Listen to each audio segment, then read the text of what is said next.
ಮಾಡುವುದು, ಊಟವನ್ನು ವ್ಯರ್ಥ ಮಾಡುವುದು.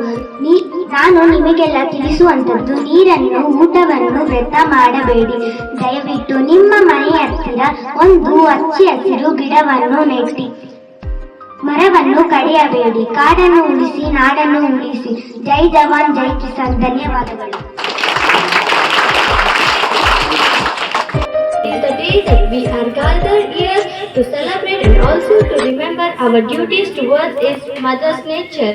We are about to commence our event by lighting the lamp, the knowledge and wisdom. I enter the respected Dr. Satish Kumar sir and dignitaries to come on the stage to lighting the lamp.